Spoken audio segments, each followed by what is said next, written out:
two. Body up the middle. Making another move to the outside. 15, 10, end zone again. Keeps it. Nice move by Brown. He's got space. He's got 6. 35-yard touchdown for Byron Brown. A record-setting night for the South Florida quarterback. So far, a little bit of a high snap. Genty right up the middle. Genty has room. Ashton Genty, give him 6. Second and long. Lagar tries to pin it in a row. It does. Rowe stays up. The show's off his 4-3 wheels. Incredible effort for Rowe. The G5 Hive. All G5, all the time. Welcome to the G5 Hive. We're excited to bring you the G5 college football coverage you love each and every week. I am Luke, and I am joined by my co-host, Justice. If you're watching us on YouTube, please hit that like and subscribe button. If you're watching us on X, please give us a follow, a like, and a retweet. If you're listening to us in podcast form, please rate and review. The G5 Hive merchandise store is now live. Link in the YouTube video comments, as well as pinned on our X page and here at the bottom of the screen. Well, today we have another special episode for you all. We continue our discussions on the house settlement, NIL, and revenue sharing and what it means for the G5. To offer a different perspective on these topics, we have a special guest joining us today. He's a former football coach. He coached in the FCS at Richmond, the Citadel, and Elon, and in the Power 4 at Iowa State, Rutgers, University of Central Florida, and Florida State. He is currently the director of football at Ascension Sports. Ascension Sports is one of the top companies in the transfer portal, recruiting assistance, athlete marketing, and coaching advancement. He is Coach Shane Burnham, and he can be found on X at Shane Burnham 52, and you can find Ascension Sports on X at Ascension Sport 1. Welcome to the show, Coach. Thanks, guys. Thanks for having me. Shane, it's great to have you on the show today and help offer a different and unique perspective to today's discussion. But before we get into that, tell our audience a little bit more about yourself and what you have going on. Well, my background, if that's where you want me to start, Luke, spent 27 years in college coaching, grew up son of a coach. And, I tell everybody, every great relationship in my life was born out of football. So just have a passion for the game, grew up on the sideline, didn't have no choice really with dad being a coach. But whether it's my wife who was introduced to me through a coaching buddy, whether it's, all the heroes I grew up watching as a young kid, watching my dad coach them, just always have had a passion for the game of football. So went into coaching, all those stops you mentioned. And then last spring, left coaching to found and join Ascension Sports Football, which, my role at Florida State was heavily involved in the portal, both trying to scout the portal and then as we made it happen through the recruitment process. So the portal and NIL at Florida State, I thought we were on the very tip of the spear. So Ascension Sports, it does basically that, does a lot of things for student athletes, but it was born out of the portal and helping guys navigate the portal and make the most of that portal decision. But we do a little bit of everything with Ascension Sports. We're up in Winston-Salem, North Carolina, have a huge facility, that houses 10 basketball courts, 2 indoor football fields, a combat room, a weight room, a rehab facility. There's quite a bit that we do out of that facility with high school and college kids, pre-draft work. And then I help, again, not only the portal, but we do branding, NIL, business partnerships, position training. It's a one-stop shop for student athletes. So, we I guess it's 2 weeks ago now, we talked with Ben Sorrells from the CAT Fund, and we went over the house settlement, NIL history, revenue sharing. And in that episode, we covered a lot of the history. We're not going to repeat a lot of that today. We might reference some of it. So if you're interested in learning more about like how things started to where we are today, I would encourage you to go back and watch that. That's part 1 of NIL, house settlement and revenue sharing, part 1. Go back and watch that if you're interested in more of that history. But NIL started, I guess, it grew from way back when Ed O'Bannon sued the NCAA for name, image, and likeness because of a video game, right? We had the NCAA basketball game, NCAA football game, where you couldn't their names weren't in there, but the player was, right? All his attributes, how well he played, etc. And then, fast forward to, I guess, 2021 was when NIL was first started to be, quote, legal.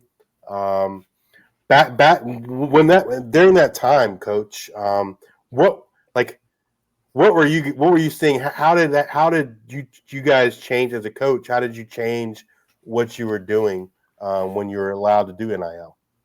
Well, I think at some point NIL was thought of as this, organic. It was going to happen organically for the true stars, and it quickly became weaponized. And that's all it was. Is people understood that there was a loophole, so to speak, where you could pay for play, and that's what you did. People that were the first in that collective NIL era found their collectives to build those collectives out, to make them deep war chest, so to speak, and then use that to really, again, it was pay for play at most schools at that time. So, whether it was the tweet that you're obligated to, or the booster function, or the signing, or the media you were obligated to, people quickly went to that side of it. So that's where NIL, changed things. Now, some kids might still be in the Powerade commercial. They still might be in the Dr. Pepper commercial. You still see some true NIL deals where a kid's name, image, likeness will drive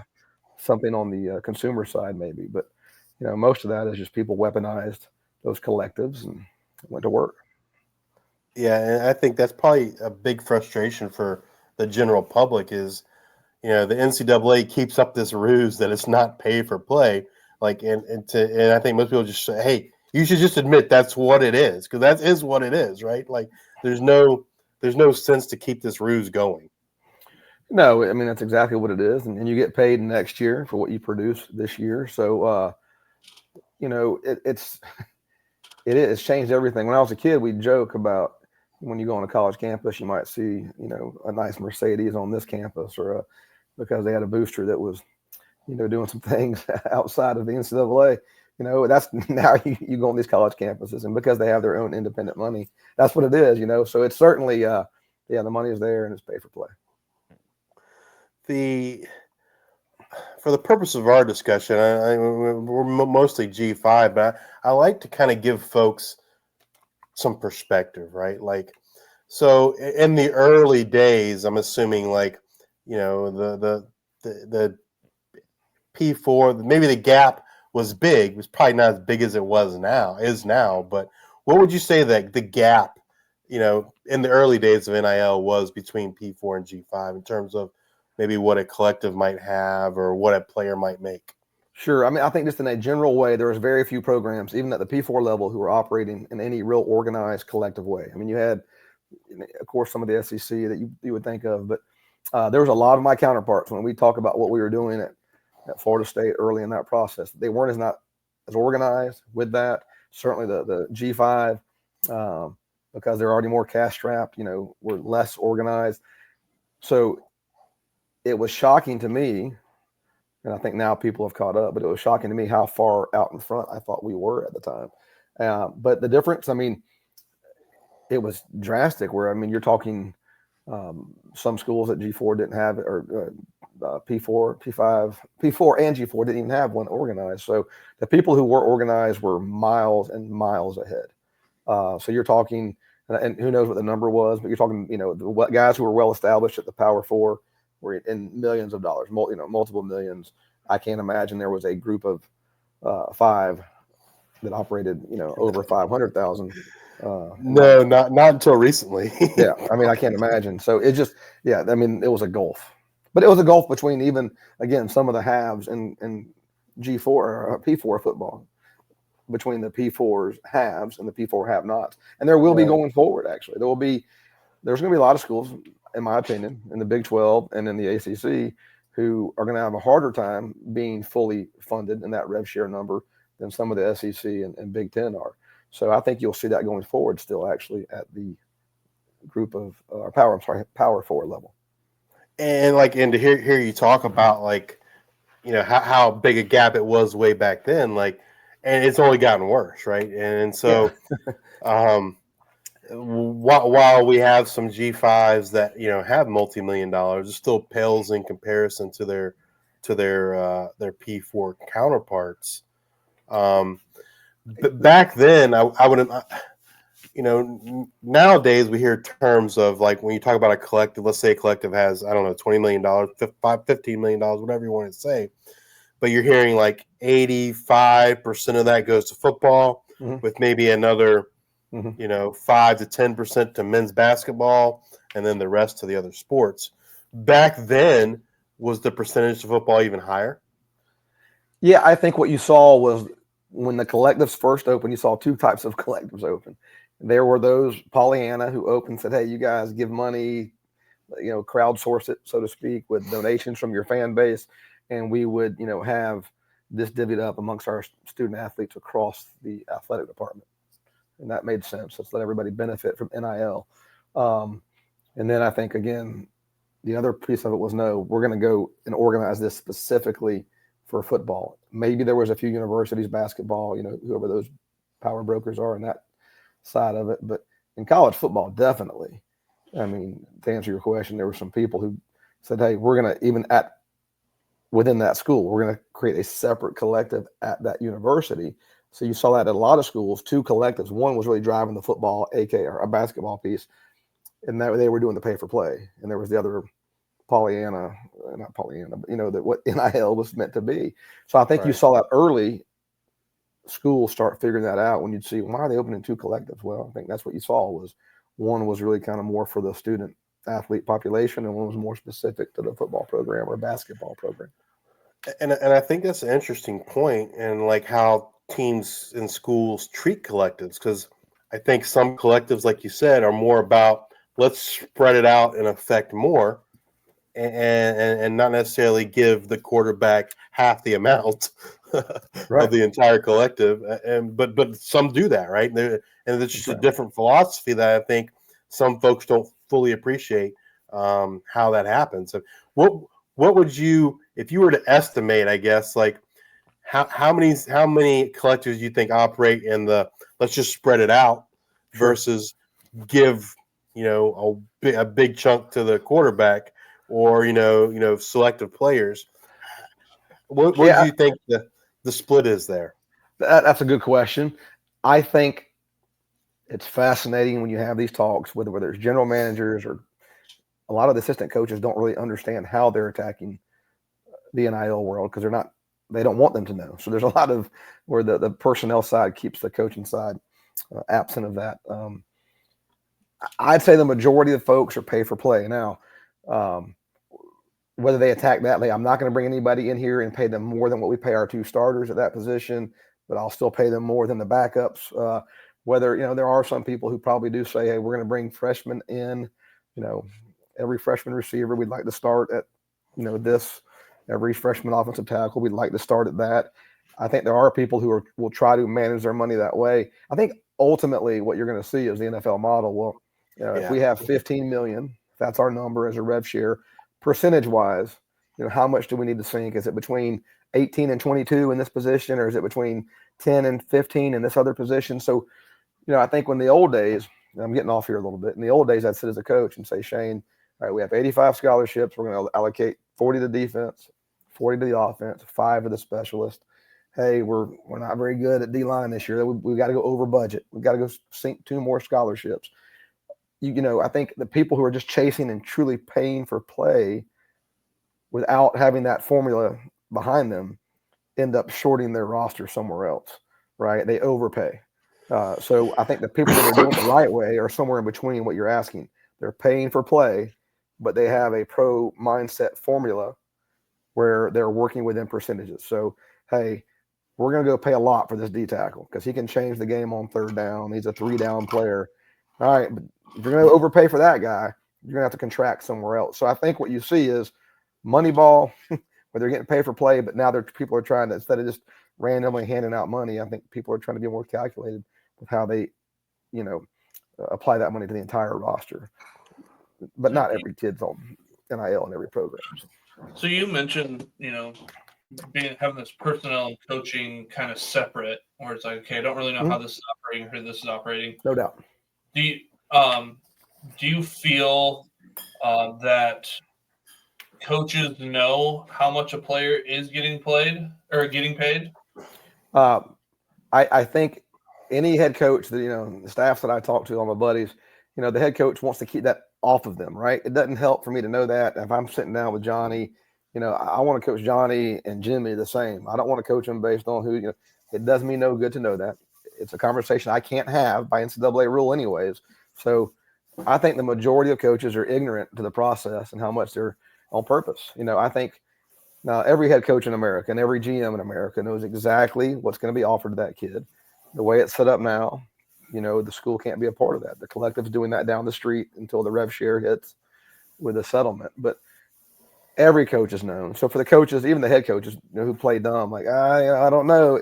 You got to talk to our collective. No, that guy knows. The GM, somebody in that building knows. But how far down the chain does it go? Not very far. So how do you, as a former coach, because wins, look good, play good, you get paid good, you eat good. Like you're coaching for your job. It seems like in these almost 3-year increments before some schools give up on coaches and this. And from a collective standpoint or, a GM standpoint, hey, you talked about these up years and down years, and like, hey, maybe we need to overspend on defense and this. Do you feel like there is this tug and pull between like all in years, like, hey, this is the roster that we're going to spend even more money, and then know the next couple of years we're not going to spend as much. Do you feel like there is a sense of like battling heads there in that sense, or how do you think? I think that's real. I think, if you're in your window, right? You talk about the NFL and the Bills, if they miss their window. I hear people talking on ESPN.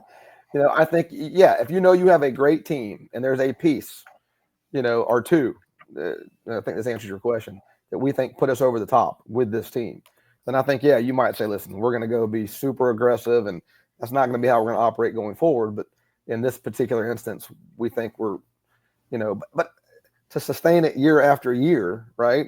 Much like the NFL, I really believe you've got to build out of the high school recruiting, which nobody does, right? But I still think you've got to try to build and develop guys, even though it's on a 3-year run and things are faster than ever.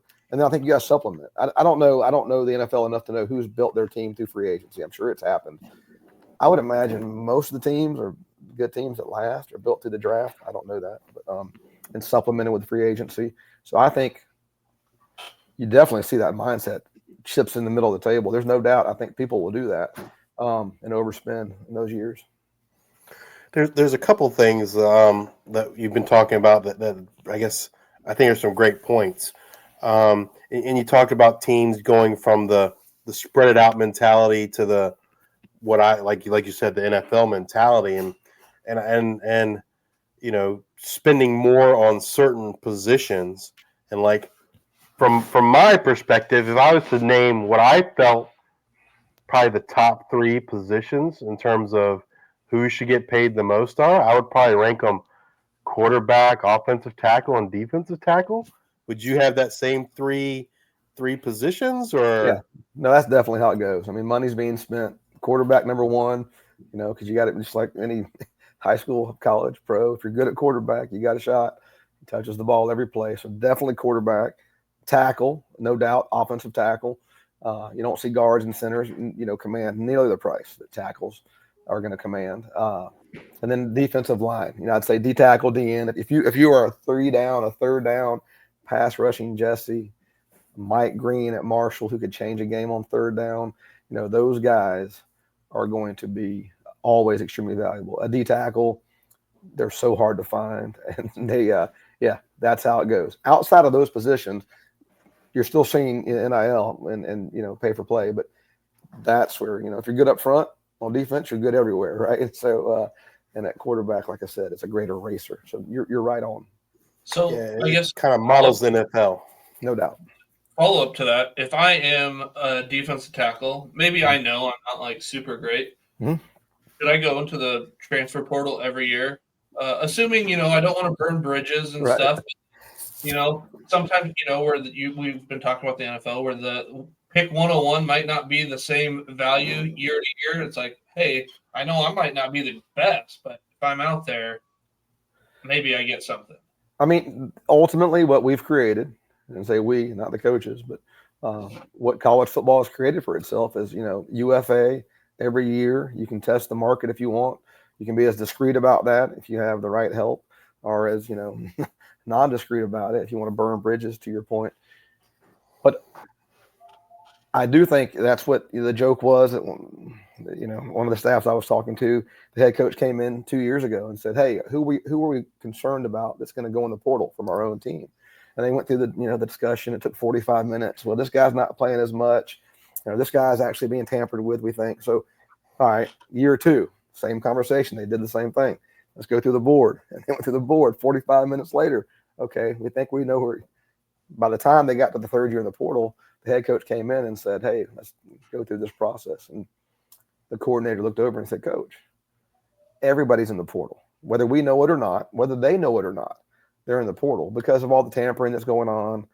Because whether a kid's even trying to look, people are looking for him. So it was just wild. That's the mindset. Every kid's in the portal every year now. And I wouldn't do that if I was a young man. I wouldn't go out there and do that because, again, if I was going to do that, I'd try to do it discreetly. I mean, you would never – what's happened in college football, it's become minor league, pro football, where if you were a pro football player and you were coming up on free agency, right, you wouldn't be the one out there doing that because you're busy playing and training and your season, as you come up on free agency. Same with these players. I don't think that behooves them at all to go out there and be distracted that way.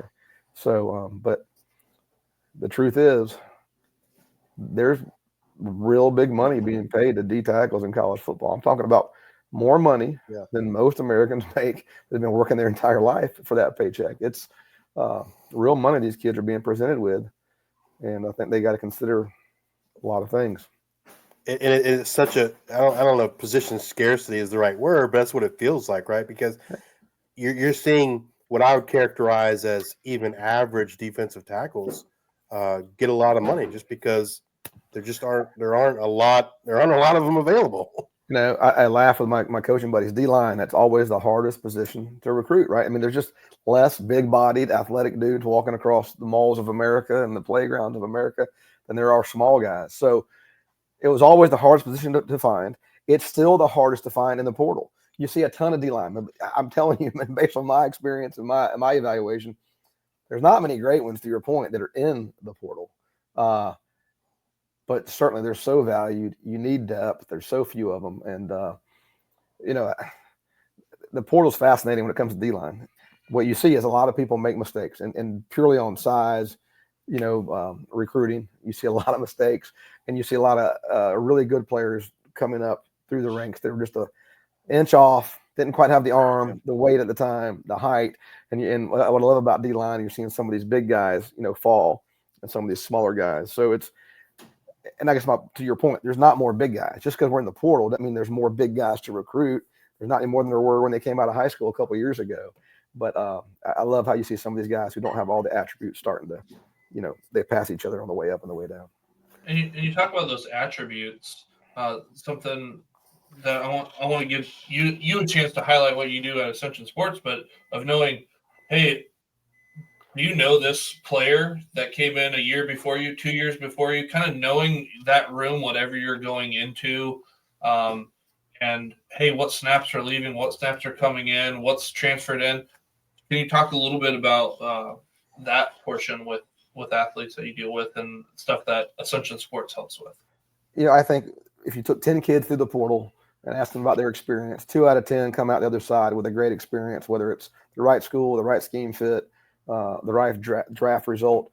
What I saw at Florida State were kids who either made that decision intentionally or lucked into that decision, and it was a scheme fit, and there was depth. They're allowed to get on the field. They benefited from that, not only momentarily, at Florida State, both from NIL and playing. They improved their draft stock. So when it was done right, guys made money in NIL on their transfer, but doing it the right way, they improved their NFL stock. And now that's what this should be about. If I'm making a football decision Let's make a football decision. And that's what those kids did. And I saw the flip side. I saw kids who would come, not understand the snaps that were in the room, and they'd come into a loaded room and they'd be well paid to be a backup, a quality backup. So I saw the good and the bad. But ultimately what we do is we try to, whether it's PFF, that's what we use, we're going to find out the snap counts that are leaving that room for that young man in the portal process, how many snaps come back. We want to find out personnel, if you're a tight end, how many snaps are in 11, 12, 13, 22. If you're a wide receiver, how many receivers were targeted, over 30 times during the season. If it's an offense that only targets, one receiver that way versus an offense that targets 4, so we definitely try to go through all that and just really make the most educated football decision we can, because that's what the portal should be about in my mind. You're making a football decision. And so we try to get all the nuts and bolts and get right down to it for them. I mean, in a perfect world, right? For the kids, they want money and production, right? But to your point, like that's doesn't exist in every situation, and you see time and time again where kids make what you would characterize as poor decisions. Like we were talking earlier, like Deshaun Purdy from Charlotte going to Florida, and it's like, does he not know who DJ Lagway is? Does he not understand, like, he's not going to likely to start over DJ Lagway, and then he's back in the portal. You saw the same thing with a true freshman commit to Oregon, Jerron Kawa Sagapulutele, and then before classes start in January, he's already transferring because he's like, he walks in, he sees Dante Moore, he sees Austin Novosad. He's like, I'm probably not the starting quarterback here. And like, you think, like, I don't know, like these kids would get better advice. But like, to your point, I think some don't get any advice, right? They don't seek it out in some cases. So in some cases, and in most cases, the advice they do get is probably not educated information. It's, it's based on the financial, right? Which that's, again, that shouldn't be the leading tip of the spear there in this decision. Or they're chasing a logo, something that you see kids make the mistake out of high school where they chase logos. So you see it all the time. And I think there's probably only about 2 or 3 out of 10 that have a good portal experience, because some kids either never come out of the portal, they transfer down, or they lateral, and some that go up, end up, like you said, stuck behind somebody. So I think the ability for these guys to go get that information, or the want, it's got to happen. And if you're coming out of high school, listen, to me, it's a whole different set of circumstances, right? You're going to develop, you have time, there's a different clock. But if you have 1 year left and you're a portal guy, or even 2 in some cases, it's way different. It's a whole different circumstance for you and what you're looking for. So, and then the always the wild card, if you're a portal kid, all right, I can tell you that, hey, at Georgia Tech, Braden Manley from Mercer group, from FCS, hey, there's 800 snaps that just left that room. All right. You're going to be, everybody in that room is 6'2.5" to 6'4". You fit the profile. They were in, their defensive ends only dropped 15 times last year. I mean, there's a way to get real specific with this and help these kids do that. And then financially, I think, again, I've made decisions, you guys have too, financially, that you're like, I wish I hadn't waited. And these kids, again, it's a lot of money, like I spoke about. It's a lot of money. It'd be hard for you and I to, sometimes making the decision for the right reasons, is what I'm saying. So I think when kids, I'm proud of every kid. We took 22 kids to the portal this year. Every kid save one. So 21 out of 22 took less money to go where they went compared to what they had on the table, which I thought was because we were trying to make the most educated decision, not the most financial. Right. And those reasons vary by person, right? To your point. So like, as a player, like what is your end goal? Do you think you have NFL potential? If you don't, maybe you're going to make purely a financial decision, right? Where you're going to say, hey, I'm not going to be able to make this kind of money again in my life. So I go make that money, knowing that, hey, I'm probably sacrificing playing time, etc. Or you might be a player, hey, I want to play, and playing time is more important. So there's a whole host of factors. But I think, like, sometimes I feel like the players maybe aren't realistic with they want, obviously they want it all, right? And who doesn't?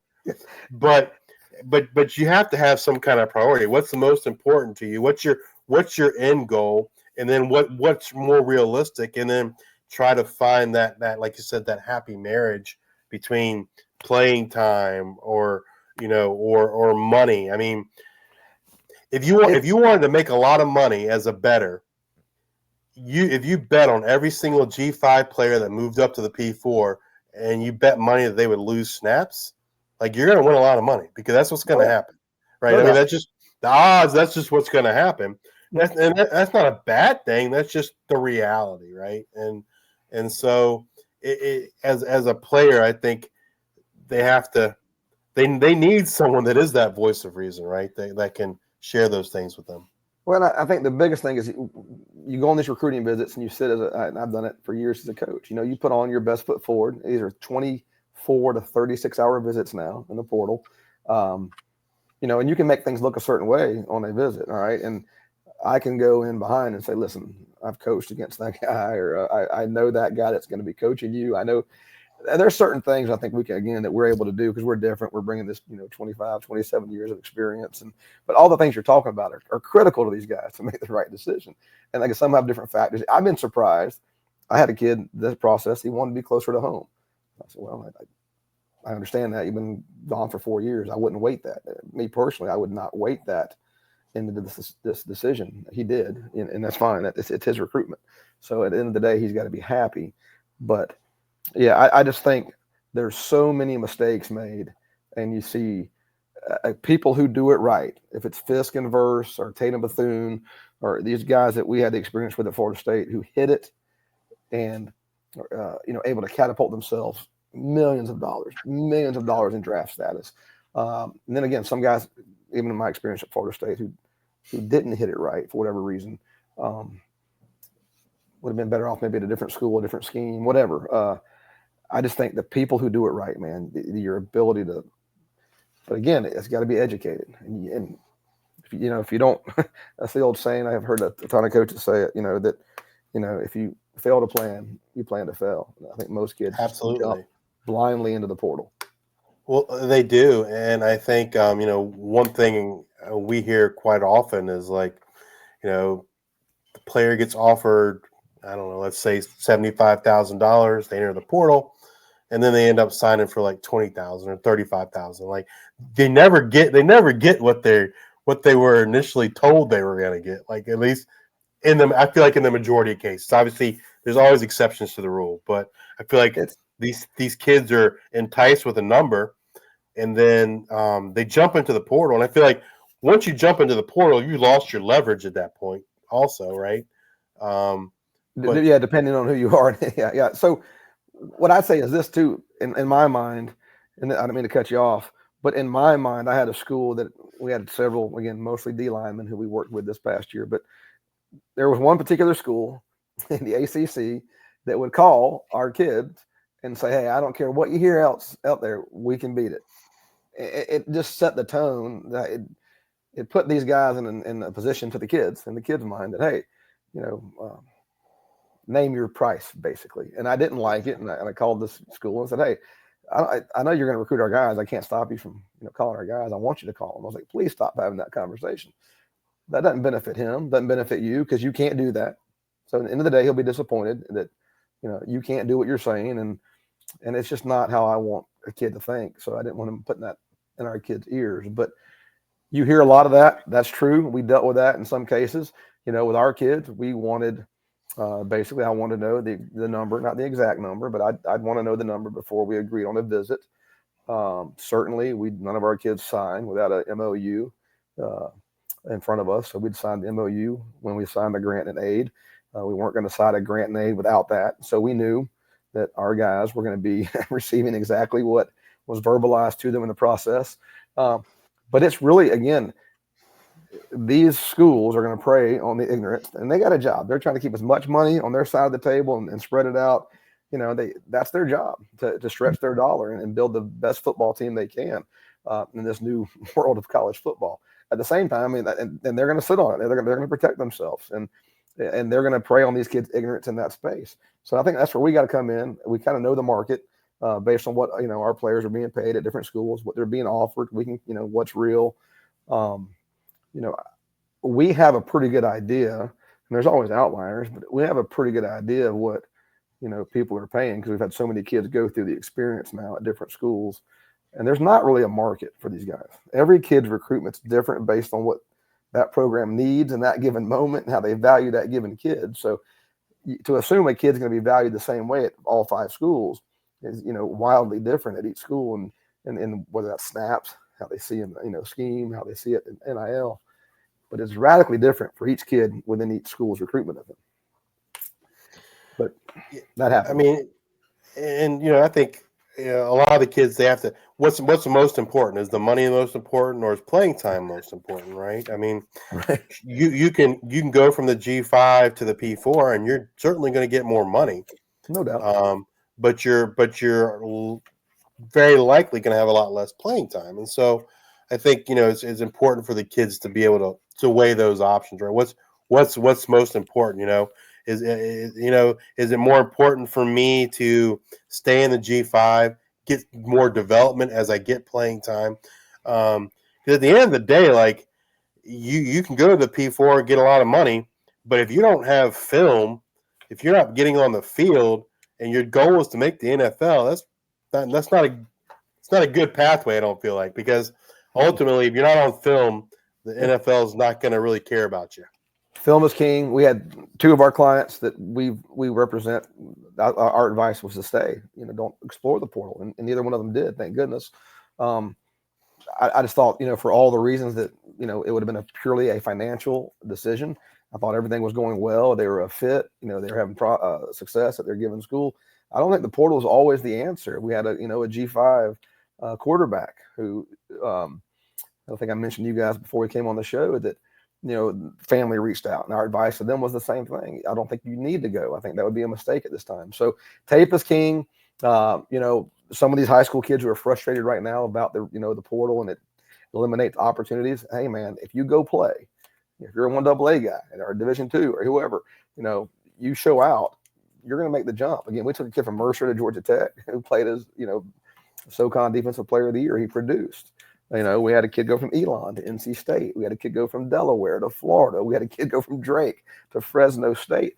All of these guys put on productive tape, and that is king. And whatever they lacked, like I said, out of high school, whatever they were missing, they made up for it with production over these last 2 or 3 years, and we're able to ride that wave. And it's beautiful. It's a beautiful thing when you see these kids get a chance to live out their dream, and if they're making, again, the right decision, it's going to really be, executed the right way for them when they get to that campus. And they can't guarantee success, but if you can put them in the very best situation to have that success. So with the advent of NIL and players getting paid, obviously it feels like that changes expectations. That's right. Creates additional pressure. Let's talk about that for a few moments. Obviously, like you've seen it from coaches, right? We've seen a lot of coaches say, I don't want to deal with this, right? Nick Saban retires. Chip Kelly goes from being a head coach to being an offensive coordinator, and the list goes on and on. But because of these additional expectations, being and in some cases I would say unrealistic. Luke talked about coaches getting a 3-year window, and I feel like nowadays, like you're not even getting a 3-year window. You're lucky if you make it to 3 years, right? And you haven't produced. It's all downhill from the press conference. You guys know that. It can only go downhill from your opening press conference. So. It's like buying a car. Only depreciate. That's right. But let's talk about that. Like, what have you seen? I guess like how that has changed the coaching world. Well, I think relationships are more transactional, I guess is what I'd say. I mean, it's on every kid we've dealt with. They'd say, Coach, it's not about the money. But guess what? One of the first questions they'll ask me once I talk to a program for them or about them, they don't ask me about depth chart first. They should, but they don't. So it's real. It's on the front of these kids' minds, right? It's a lot of these kids are maybe coming from maybe a socioeconomically depressed background. They don't have as much money at home. So it's just a lot. It's a lot for these guys to think about. They pocket watch. A lot of these guys at this age, they want to know what their buddy next to them is making. And their buddy next to him is probably going to tell a story.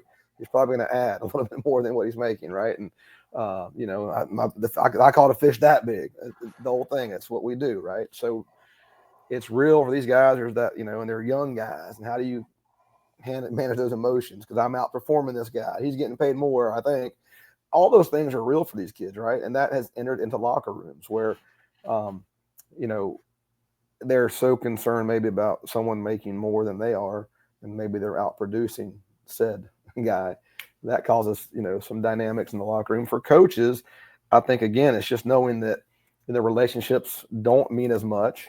I think one of the great satisfactions as a coach is recruiting a kid at 16, 17, watching them come through your program, walk across that stage, graduate. I mean, seeing a guy go through that, that's wonderful.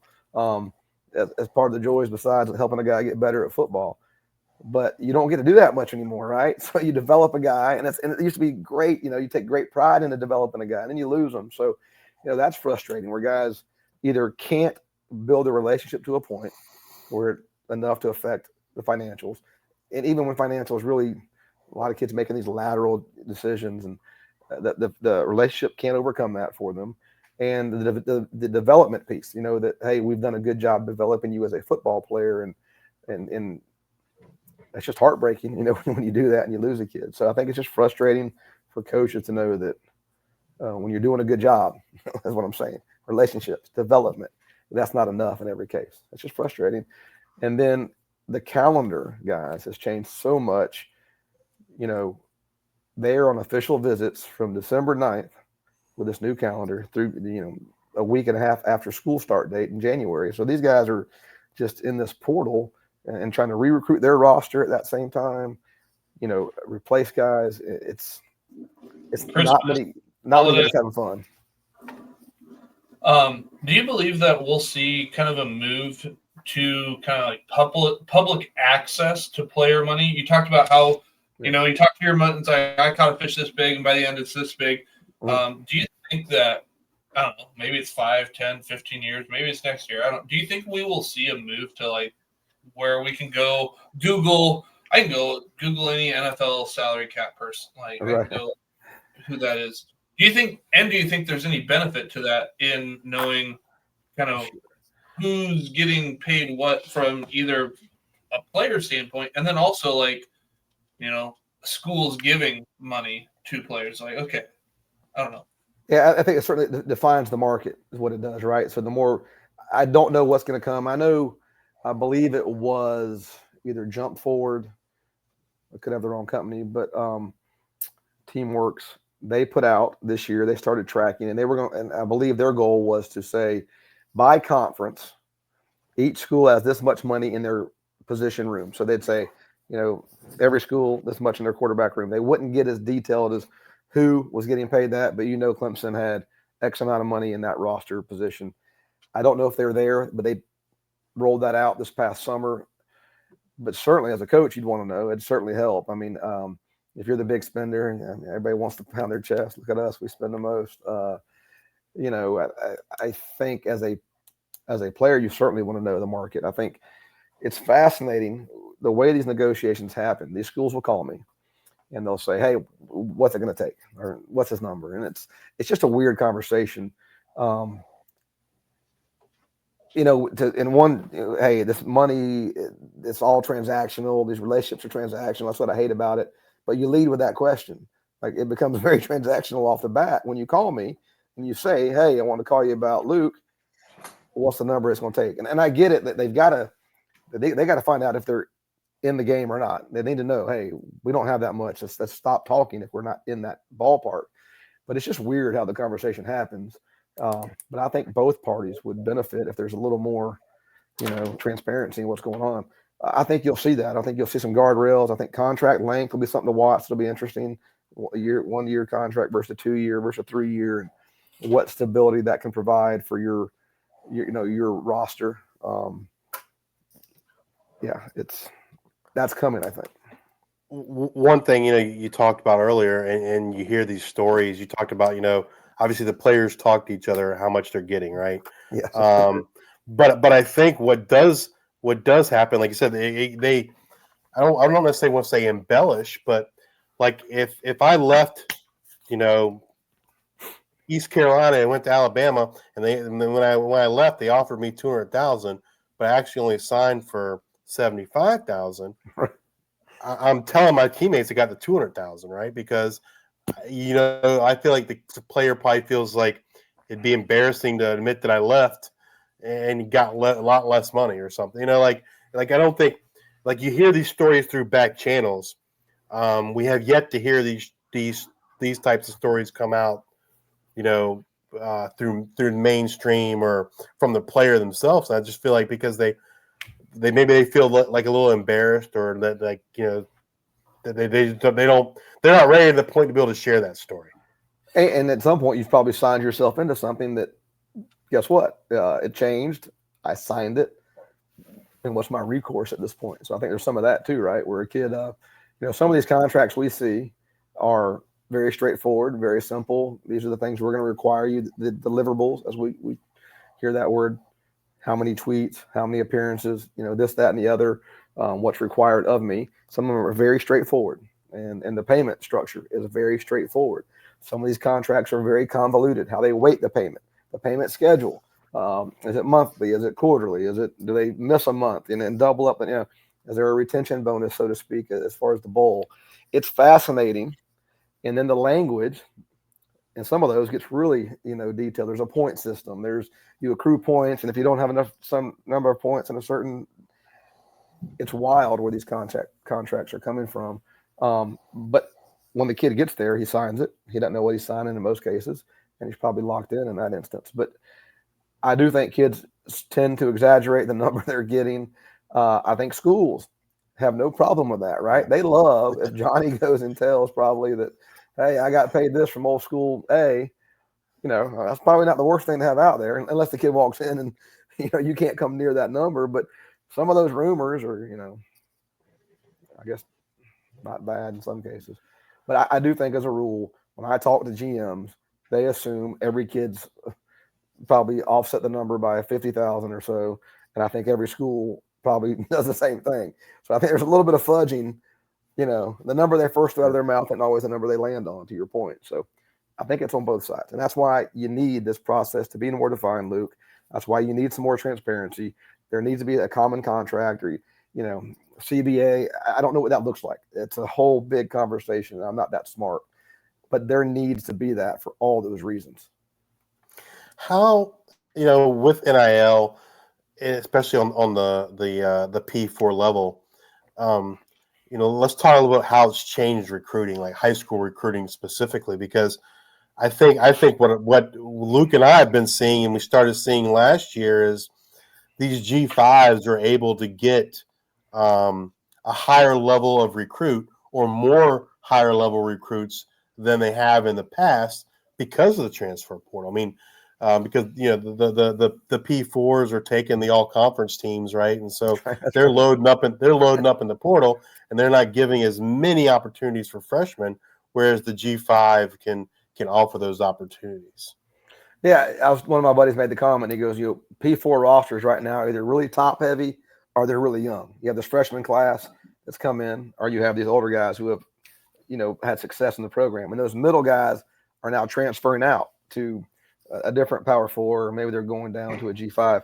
But I certainly think there's more opportunities for high school kids at the G4 level, or as we go down the food chain, so to speak. And I think also, though, I do see, I see G5 coming and cherry picking the FCS, right? I see them cherry picking Division II. So I think it's this big trickle down effect, right? Where the Power 4 takes some of the G5 takes some of the FCS. But certainly,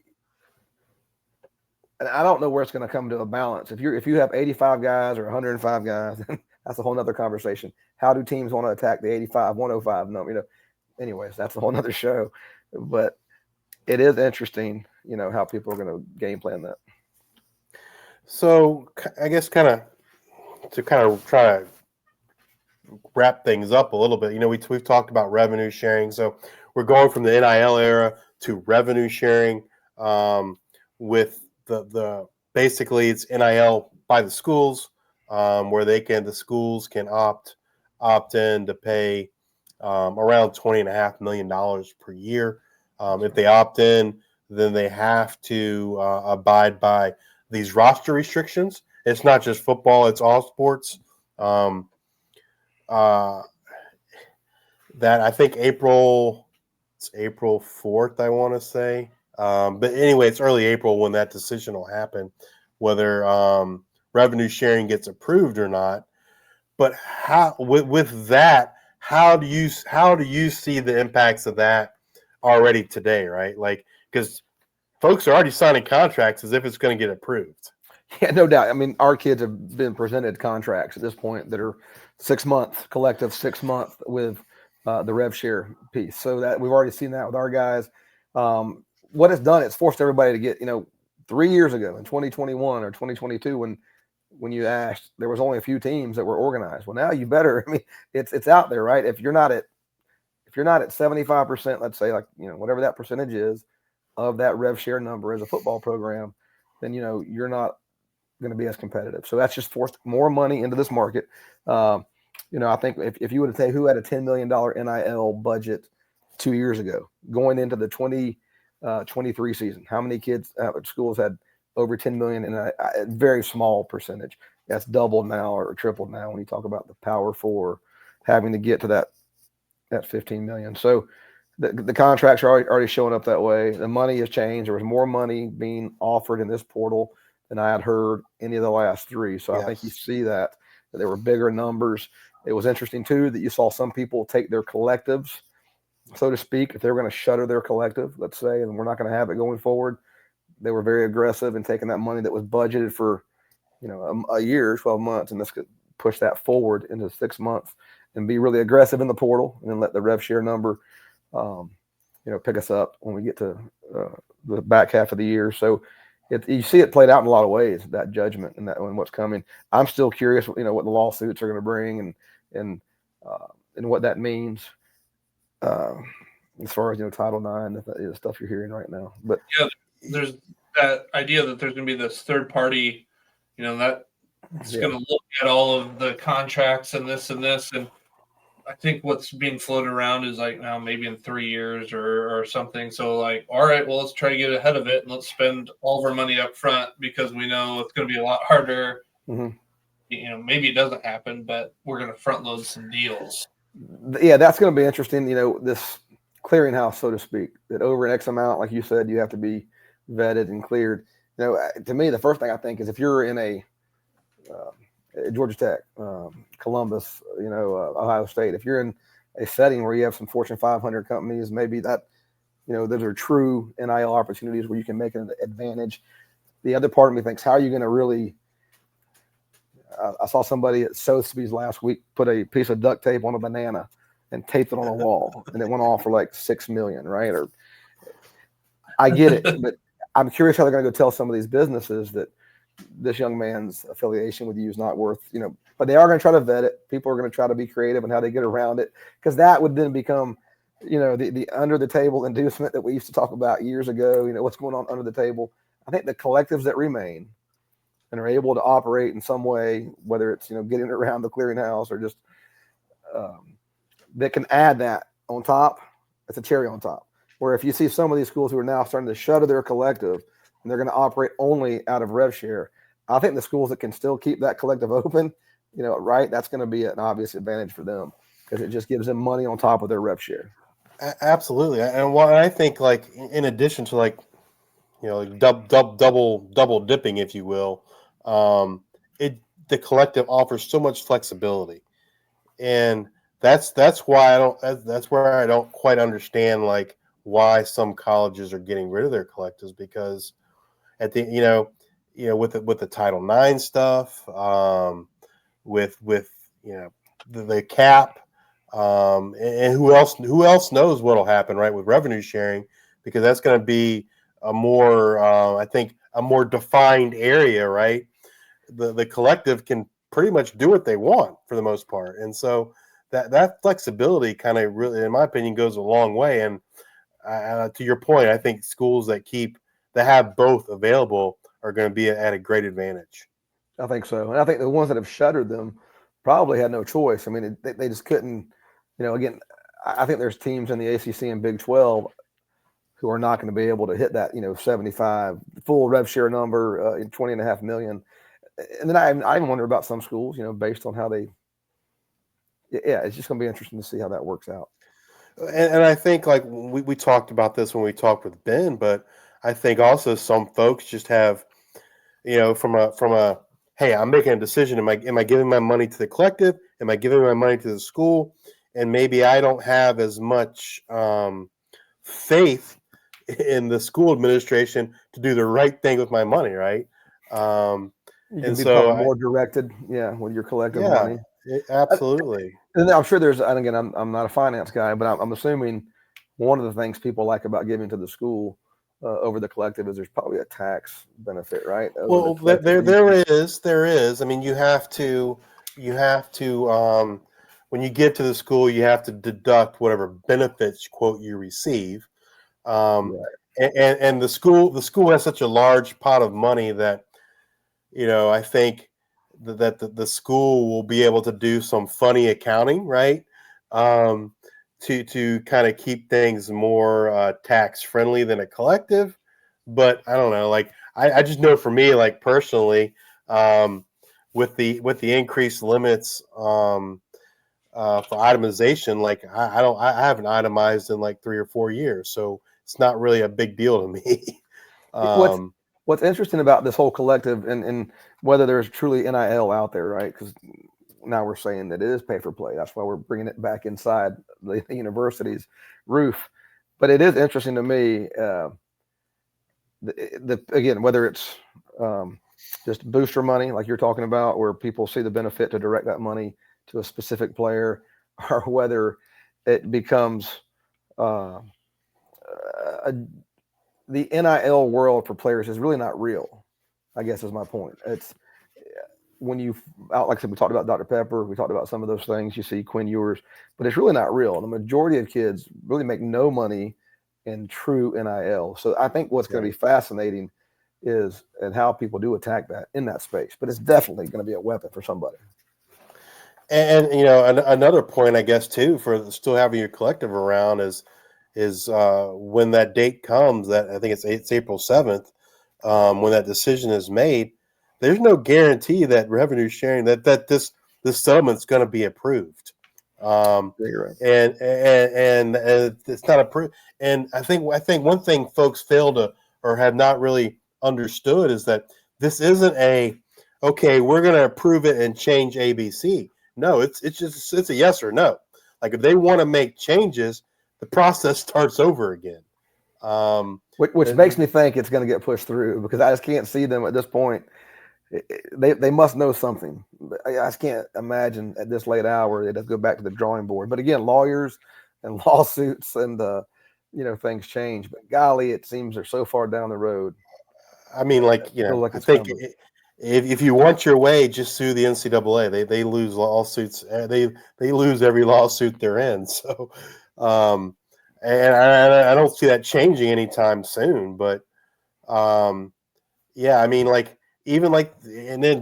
I think one thing that's kind of thrown a wrench into the settlement that maybe these schools didn't plan for or didn't see was the Title IX stuff, right?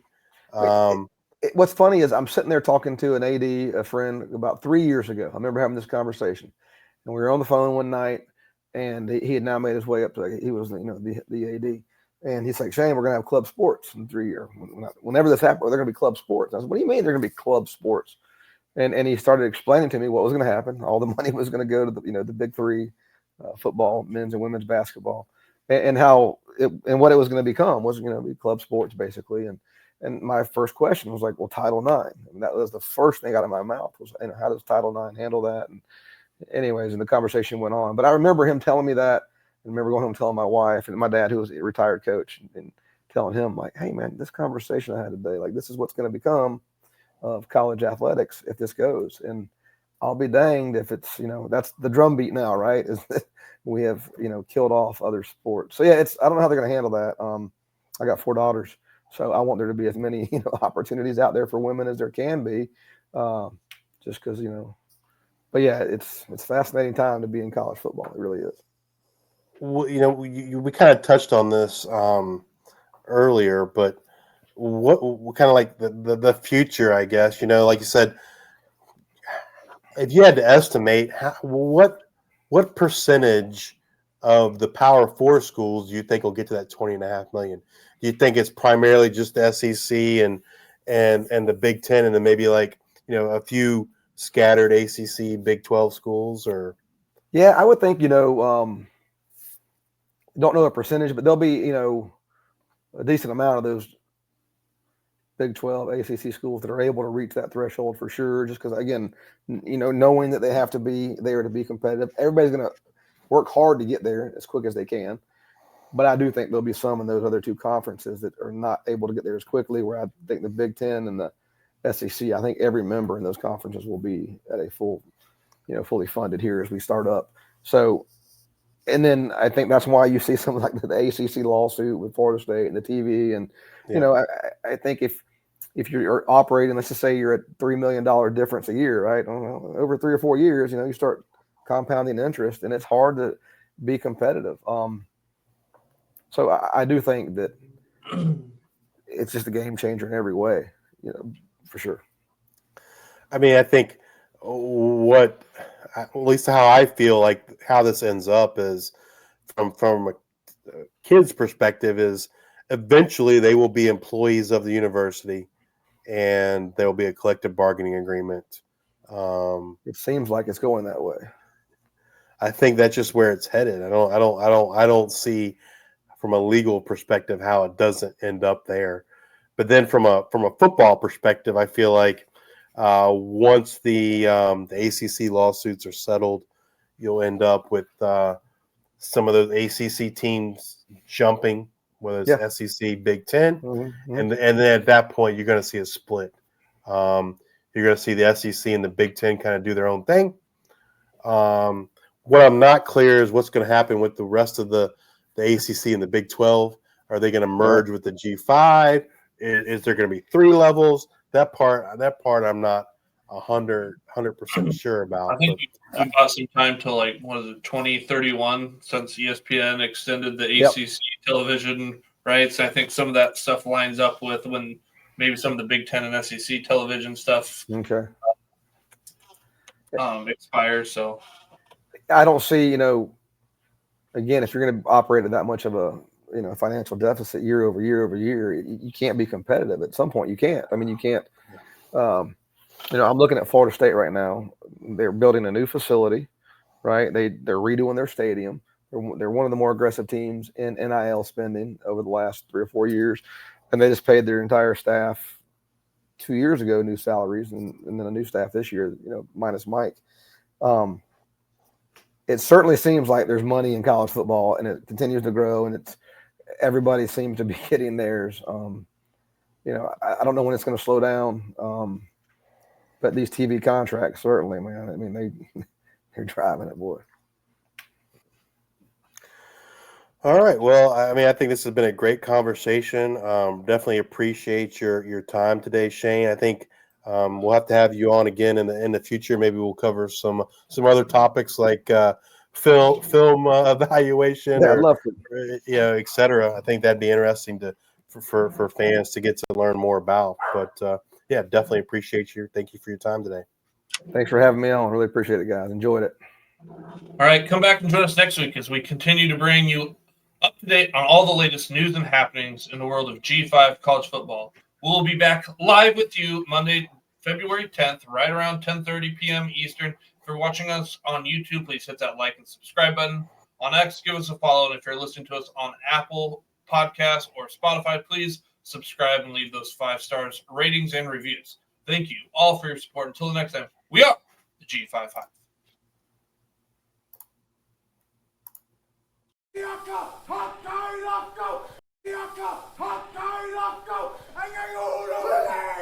Go!